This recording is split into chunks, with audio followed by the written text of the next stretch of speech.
You remember her smile not for its warmth, but for how it froze you. It was the moment the game ended, though you hadn't known one had begun. Before that, you believed you were good, honorable, strong. She never told you otherwise. She didn't need to. You obeyed with pride. You handed over your instincts like weapons to be melted down into jewelry for her amusement. The strange part is how grateful you felt, as if kneeling had been your idea, as if silence was the reward. There was a time you laughed at the idea of being tamed, but look at you now, careful, apologetic, seeking permission with your eyes. You don't even speak your truth unless it's wrapped in softness.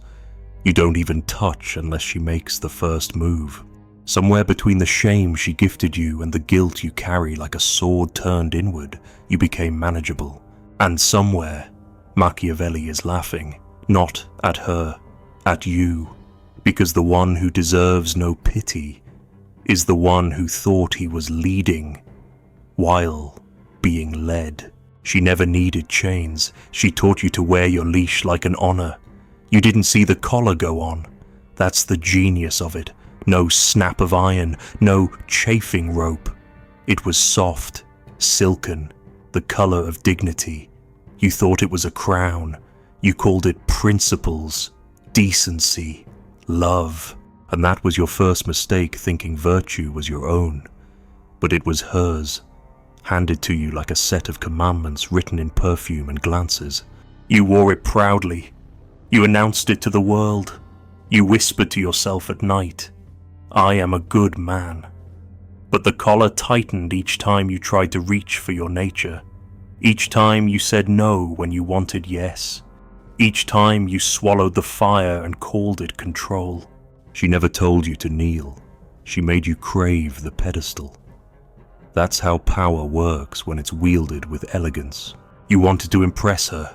You wanted her to believe you were better than other men. So you declared yourself tame without her asking. And she smiled, as women do when the plan is working. Machiavelli would have seen it. He would have traced the curve of that smile back to its strategy. Because nothing conquers a man more completely than making him believe he is ruling himself.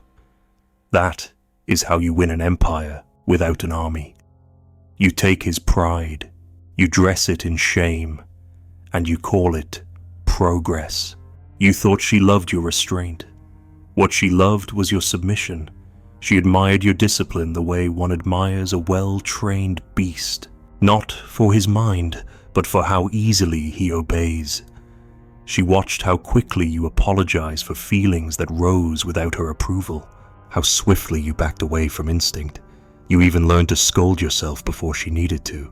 That was her victory. She outsourced the whip to your own conscience. You thought this was evolution. You thought you had matured. But it was just a more efficient form of imprisonment, one where you built the cage, decorated it, and called it morality. Once, your rage was raw, unrefined, dangerous. It could split wood, silence rooms, shake the air. But now it's contained, dressed in polite words, diluted with concern. You're proud of it, aren't you? Proud that you can hold your tongue. Proud that you can explain yourself like a civilized man. But you forget fire that doesn't burn still dies, and a lion that stops roaring learns to purr. You have become safe, predictable, easy to parade around in front of others. A symbol of her success, a reformed male, housebroken, and yet you ache, not for her, but for the parts of you that were traded away, for the instincts she taught you to mistrust, for the silence that settled inside you like mold. You remember what it felt like to want without apology, to act without rehearsal. You were dangerous then, not because you harmed, but because you could. That possibility made you whole. Now you are a fraction, a curated version of yourself, trimmed and edited, like a statue with no shadow. You wonder where the rest of you went. But the answer is simple. You gave it up to be loved. not truly loved, approved. Do you remember when she first praised you for being different? "You're not like the others," she said, and you glowed. That line, how many times have men fallen to their knees for it? You didn't realize then that it was bait. The trap wasn't in the compliment, but in the comparison. Not like the others meant you would never again allow yourself to be primal, selfish, whole. You would become her project, her proof that men could be corrected. Every time you wanted to act without permission, you'd hear that sentence echo, "not like the others," so you'd hesitate. You'd hesitate so long you forgot how to leap. This is how kingdoms are stolen, not with swords, but with standards. She didn't conquer you, she converted you. She turned your hunger into guilt, your courage into compliance. You didn't lose to her. You lost to the version of you she imagined, and you tried to live up to, and each time you failed, the shame would rise. That's how she kept the leash invisible. You could always blame yourself. I wasn't good enough. But good enough. For what? For who? For a judgment you never questioned, because it came with a kiss. Machiavelli warned you. He wrote it clearly. Centuries ago, it is better to be feared than loved, if you cannot be both. But you didn't listen. You believed that love was enough. You believed that virtue alone could protect you. But no one fears the harmless man, and love without fear is charity. She didn't love you, she pitied you, not in words, but in how she tested you, in how she made you prove again and again that you could be trusted not to act on your nature. She wanted control, not closeness, and you wanted approval, not truth. You became so noble you forgot how to be real, so ethical you forgot how to be alive. You thought you were winning her heart, but she was just studying your leash, measuring its length, testing how far you would go before you pulled yourself back. The tragedy is that you thought this made you a man. But a man doesn't apologize for his instincts. A man doesn't seek permission to exist. A man doesn't wait for applause before speaking the truth that burns in him. You don't need her permission to be sovereign, but you gave it to her anyway. And even now, part of you hopes she's watching, that she'll see this awakening, this defiance, and be impressed. You still want her validation. That's how deep the collar runs. It strangles even your rebellion. You don't know how to want without her voice in your head. You don't know how to move without first asking, will this make me good, but good for whom? For what you've been trained to believe, that virtue is visibility, that being seen as right is the same as being real. But Machiavelli knew better. He knew that public goodness is often private ruin.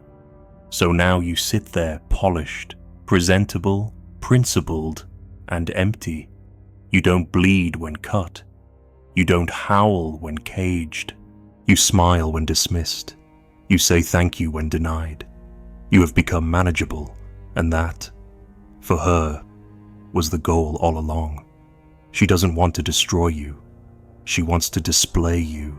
You are her proof that power can be subtle, that domination can wear a necklace and blush.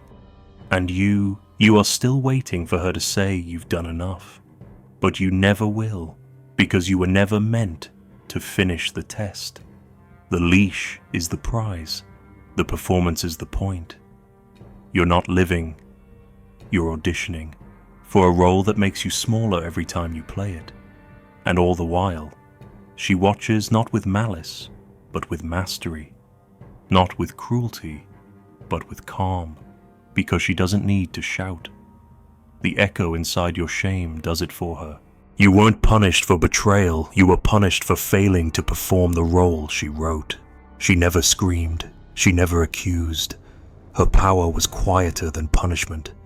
It was a glance, a silence, a sudden coolness in her tone, and somehow you bled, not from wounds, but from the awareness that you disappointed the image.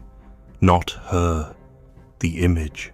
The version of you she sculpted in her mind and handed to you with a smile that felt like scripture. You held it up like a mirror, and each time you strayed from the reflection, guilt crushed your ribs like a vice. She didn't ask for perfection. She made you want to offer it. You became the actor, and she, the audience that mattered. Every gesture rehearsed, every word softened. You could feel the applause or disapproval before it even arrived. You adjusted your tone mid-sentence. You deleted messages before she could see them. You apologized for thoughts you hadn't spoken aloud. That's the depth of the theater when guilt precedes the crime. You were not afraid of being wrong. You were afraid of being different than expected, and she expected devotion without impulse, power without threat, masculinity without friction. You performed, and you were punished the moment the mask slipped. What no one tells you is that guilt is a more efficient form of control than punishment. Punishment is external, it has limits. Guilt is internal, it rewrites your own hand against you. You didn't need her to scold you. You scolded yourself before she ever opened her mouth. You confessed sins that weren't crimes. You sought redemption for emotions. You asked forgiveness for being tired, for being hungry, for wanting something that wasn't pre-approved. This wasn't love. It was surveillance carried out by your own conscience, trained to report back to her standard. And yet, you thought this made you noble. You called it accountability. You thought she admired your sensitivity, your willingness to self-correct. But no, she admired your weakness, not out of cruelty, but out of strategy. You weren't dangerous, you were programmable. The most useful man is the one who disciplines himself for her benefit and calls it virtue. You gave her that. You rewrote yourself so completely, there were no surprises left. You were safe, predictable, a performer locked in a role that became your identity. Guilt became your second skin. It lingered in the quiet hours, whispered to you when you wanted to speak too directly, to act too freely. You began to question every instinct. You said things like, maybe I shouldn't feel this way, or what if this hurts her? You repressed truth in the name of peace. But peace built on self-erasure is not harmony, it's defeat. And Machiavelli would have told you better to offend with power than submit with apology. But you, desperate to avoid conflict, gave away the sword before it was ever drawn. She didn't need to ask for more. She simply withheld warmth when you disappointed the script. A pause, a sigh, a subtle shift in affection, and you would spiral. You would dissect the conversation, replay every word, ask yourself what you did wrong. Sometimes, she wouldn't even notice, but you did. You noticed everything, because your worth was tied to her mood, and your mood was tied to the unspoken rule, stay within the lines, or you'll lose her approval. And without her approval, who would you be? You weren't punished for betrayal because you never betrayed her. Not truly, no. You were punished for stepping out of character, for breaking the illusion, for reminding her and yourself that beneath the performance was a man who could still rebel. And she couldn't have that. So the theater had to be maintained. You had to be convinced that any deviation, no matter how small, was an act of cruelty. That wanting too much was selfish, that forgetting your lines meant you were unworthy.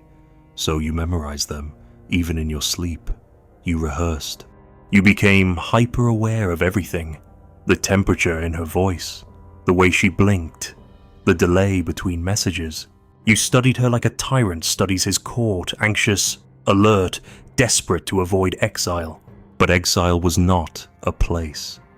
It was the silence in her affection, the withdrawal of approval. That was the guillotine you feared. Not her anger, but her indifference. And you believed you had to earn her warmth back through confession, through apology, through further obedience. You believed this made you good, but good is not the same as sovereign. Guilt made you smaller, not in body, but in spirit. It shrank your gestures, dulled your voice. You spoke less. You chose your words like landmines. You abandoned spontaneity, it was too risky. She might misunderstand. She might be hurt. She might question your intentions. So you sterilized everything. You became careful, so careful that you forgot how to be present. Every sentence was a performance, every look a calculation, and she never told you to do it. That was the genius. You did it to yourself, to preserve the image. Do you remember the first time she cried because of something you said? The shock, the guilt, the self-hatred that followed.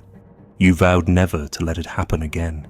You convinced yourself that your honesty was violence, that your rawness was harm.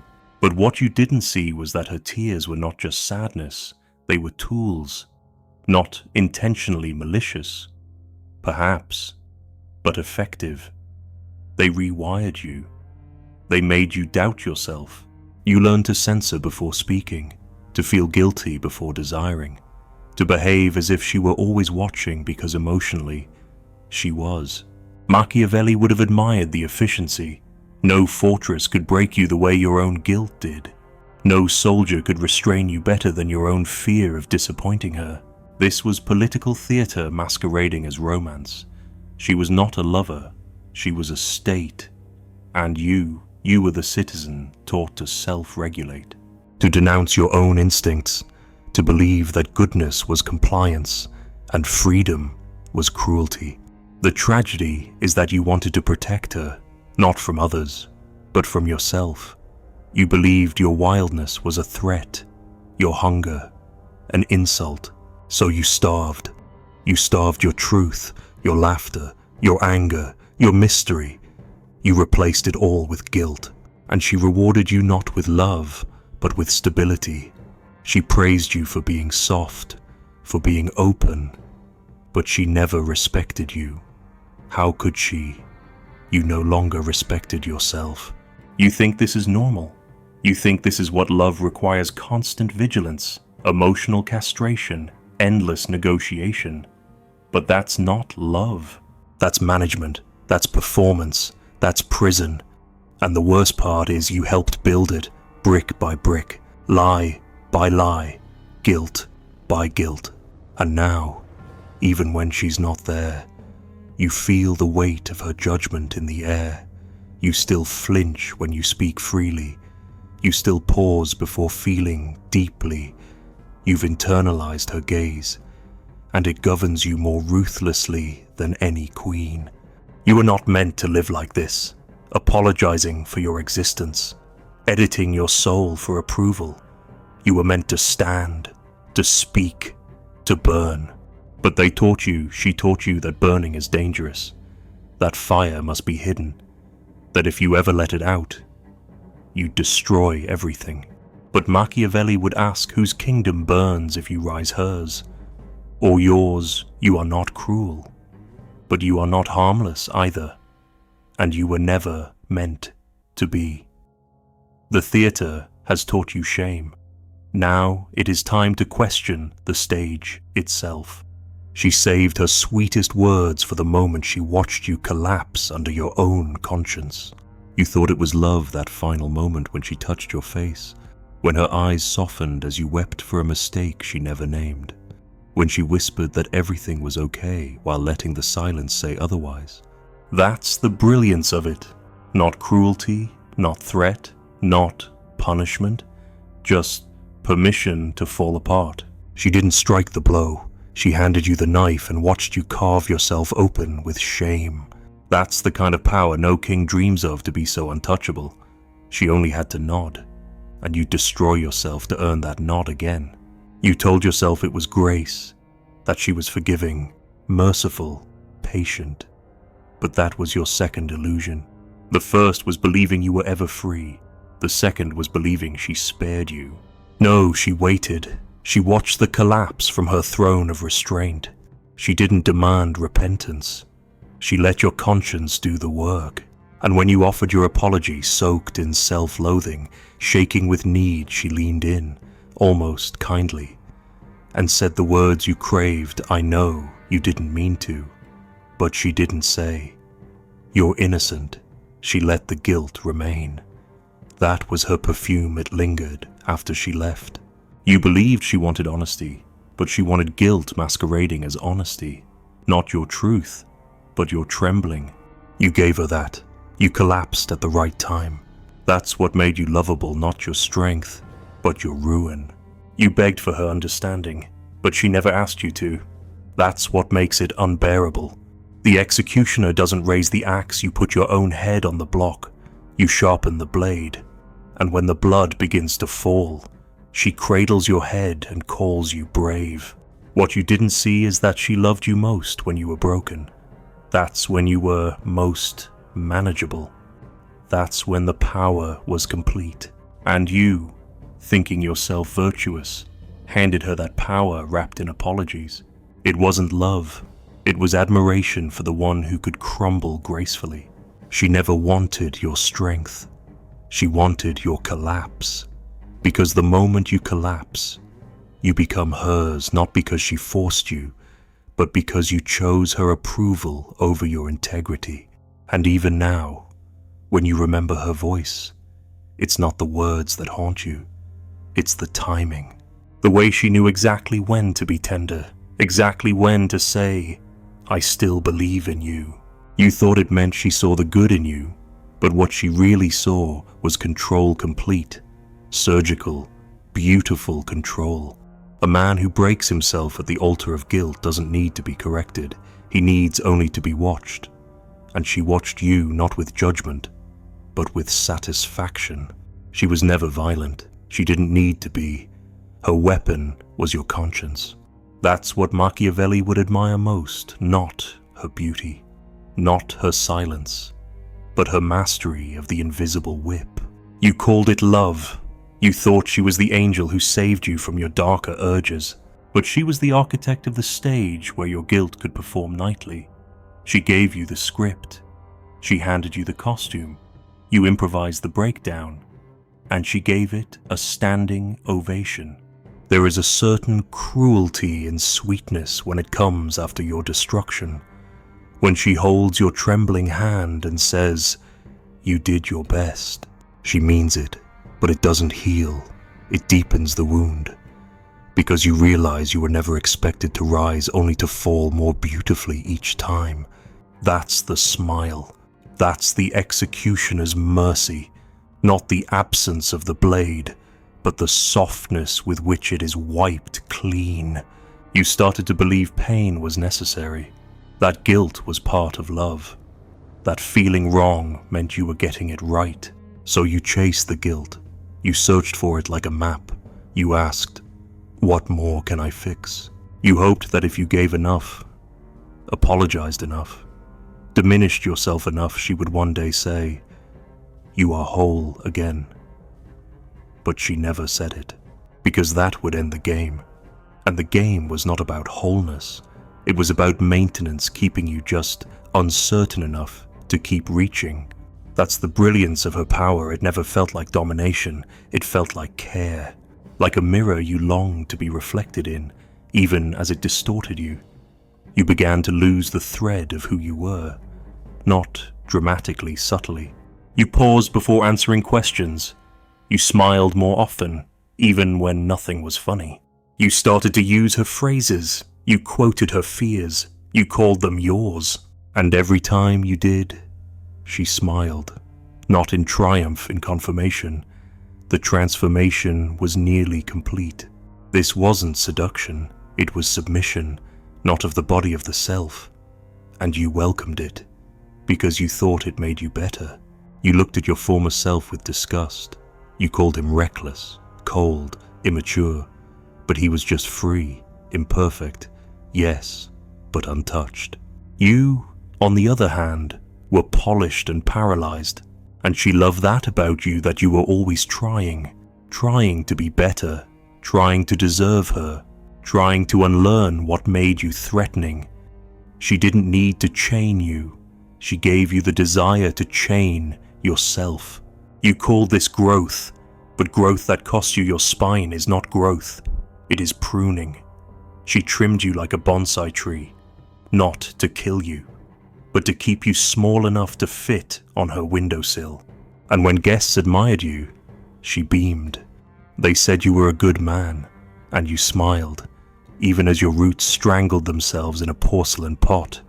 You were lovely and dying.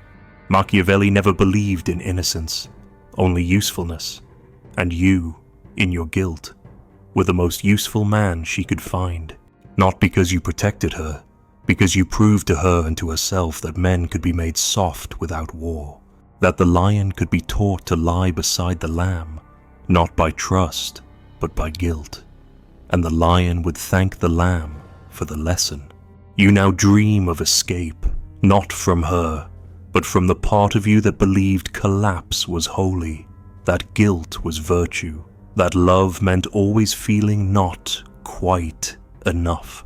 But even your dreams are careful. You fantasize about freedom only with disclaimers. You imagine honesty with apologies baked in. You've been rewired. She doesn't need to speak anymore. Her voice lives in your bones. You doubt yourself before you dare. You look in the mirror and ask, will this offend her and she's not even there? That's the final smile, not hers, yours. The one you wear when you say, I'm fine. The one you force when you meet someone new and think, I must not repeat the same mistakes. But you will, unless you see the truth, not about her, about you, that you surrendered not out of love, but out of fear, that you mistook her mercy for morality, that you performed guilt so often you forgot what it meant to be guiltless. And the worst part, you still crave her smile, even now, even after everything. That's how complete it is. That's how perfect the execution was. Somewhere, a mirror still waits for you untouched, unpolished, unshaped by her hands. You've never looked into it. You're afraid of what it reflects, not because it is monstrous, but because it is free. No shame, no script, just the face of a man who once existed without apology. He does not smile, he does not explain, he simply watches. And the longer you stare, the more he begins to resemble someone you buried not out of hate, but out of habit. That man does not want forgiveness. He does not seek approval. He only wants to be seen. The question is not whether you can see him. The question is whether you will ever let him speak again.